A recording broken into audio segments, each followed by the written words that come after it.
इस वीडियो में हम लोग पढ़ेंगे दो लाइन के बारे में। एक फ्लो लाइन होता है, दूसरा इक्विपोटेंशियल लाइन होता है। ये जनरली फ्लूइड का टॉपिक है, लेकिन यहाँ थोड़ा ज़रूरत है, इसलिए इसको हम लोग पढ़ते हैं सॉइल मैकेनिक्स में, सीपेज में। क्योंकि वाटर सिप करता है जब एक लेयर से दूसरे लेयर में, तो इसके बारे में जानकारी होना जरूरी है। तो सबसे पहला हम लोग का है फ्लो लाइन। तो फ्लो लाइन क्या है, इसके बारे में पढ़ते हैं। पहले इसको डिफाइन करते हैं, इसके बारे में फिर हम लोग समझेंगे। The path along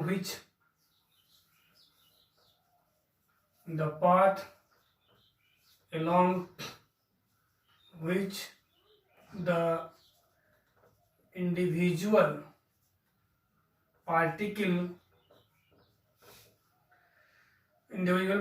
of water seep through the soil are called streamline और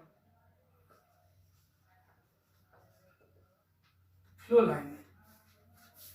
मतलब सॉइल के थ्रू कोई भी जो वाटर पार्टिकल है, जिस रास्ते से फ्लो करता है, जो रास्ता को फॉलो करता है, उसी को हम लोग बोलते हैं flow line. The path along which the individual particle of water, कोई भी individual particle of water seep through the soil are called stream line और फ्लो लाइन। यानी वाटर का एक मॉलिक्यूल है, ये वाटर मॉलिक्यूल है, जो भी रास्ता ये फॉलो करेगा सॉइल के अंदर फ्लो करने के लिए, इसी को हम लोग बोलते हैं फ्लो लाइन। और दूसरा हम लोग का है इक्विपोटेंशियल लाइन। इसके बारे में समझते हैं पहले। इक्विपोटेंशियल लाइन का मतलब होता है इक्वल हेड वाले पॉइंट को जोड़ने वाले लाइन को। जैसे यहाँ ये पॉइंट है, ये पॉइंट है, इस पॉइंट पे हेड का वैल्यू सेम होगा। हेड मतलब हम लोग देखे थे वाटर हेड 3 तरह का होता है। पोटेंशियल हम लोग पढ़े थे भी पिछले लेक्चर में। प्रेशर हेड होता है, वेलोसिटी हेड होता है, डेटम हेड होता है, और टोटल को मिला के हम लोग बोलते हैं टोटल हेड। तीनों को ऐड करते हैं तो हम लोग उसको टोटल हेड बोलते हैं। यानी इस हेड का मतलब क्या, वाटर कॉलम का हाइट। जैसे ये कैपिलरी है, इसमें जितना हाइट है, इसी वाटर कॉलम के हाइट को हम लोग क्या बोलते हैं, हेड। यानी हेड का मतलब मान लेते हैं इसका 10 मीटर हेड है, तो यहां से लेके यहां तक इसका हेड क्या होगा, 10 मीटर ही होगा। ये एनर्जी को शो करता है। ये मान लेते हैं 7 है, ये 6 है, ये 5 है, मतलब इस पूरे लाइन पे हेड का वैल्यू कितना होगा, सेम होगा। और उस को जोड़ने वाले लाइन को हम लोग बोलते हैं इक्विपोटेंशियल लाइन। यानी इक्विपोटेंशियल लाइन क्या होता है, it is the line joining points of equal head. इसको डिफाइन कैसे करेंगे, इक्विपोटेंशियल लाइन को डिफाइन करते हैं हम लोग। Equipotential line it is the line joining points of equal head।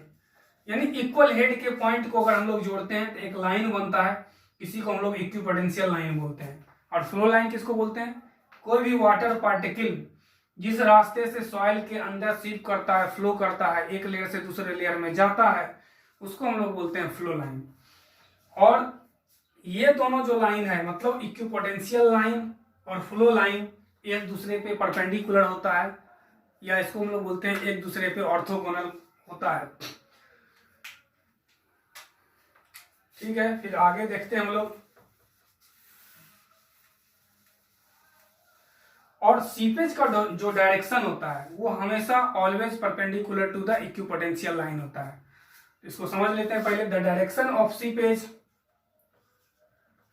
The direction of seepage is always perpendicular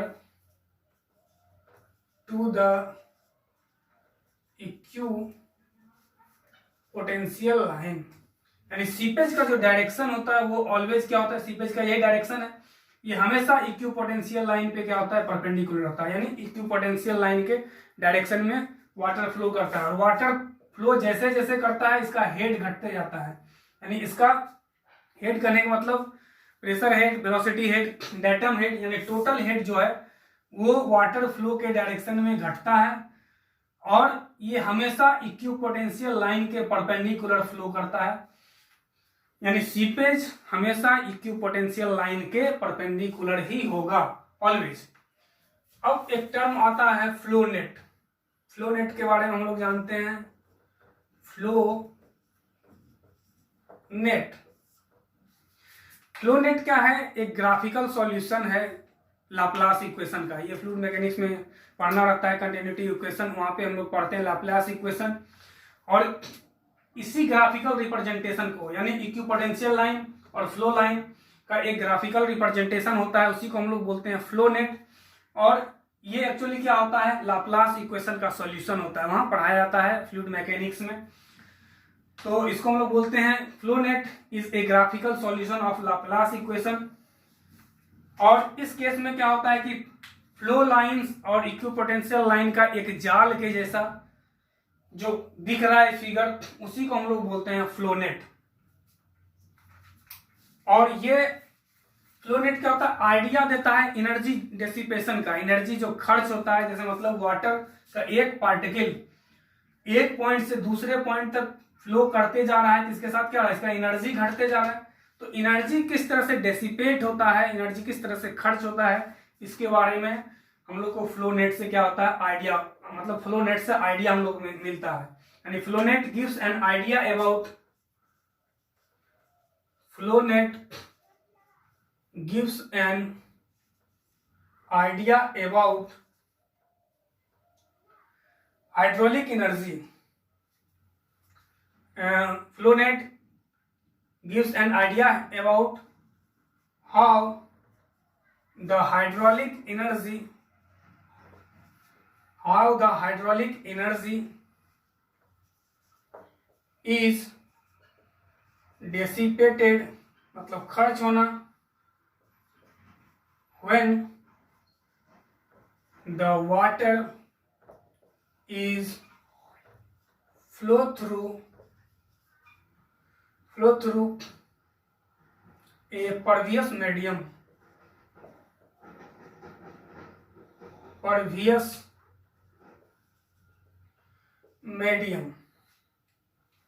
यानी flow net एक आइडिया देता है कि जब वाटर एक लेयर से दूसरे लेयर में जाता है तो एनर्जी कितना डेसिपेट होता है, कितना खर्च होता है। Flow net gives an idea about how the hydraulic energy, hydraulic energy means हम लोग एनर्जी मतलब समझे थे तीन तरह का, हेड जो होता है उसी को हम लोग एक्चुअली एनर्जी भी बोलते हैं। Hydraulic energy is dissipate when the water is flow through a pervious medium, जब परवियस मीडियम के थ्रू वाटर फ्लो करता है तो कितना उसका एनर्जी डेसिपेट होता है, उसी के बारे में आइडिया देता है क्या चीज? Flow net. फिर फ्लो नेट के कैरेक्टरिस्टिक के बारे में हम लोग समझते हैं। Characteristic of flow line, characteristic of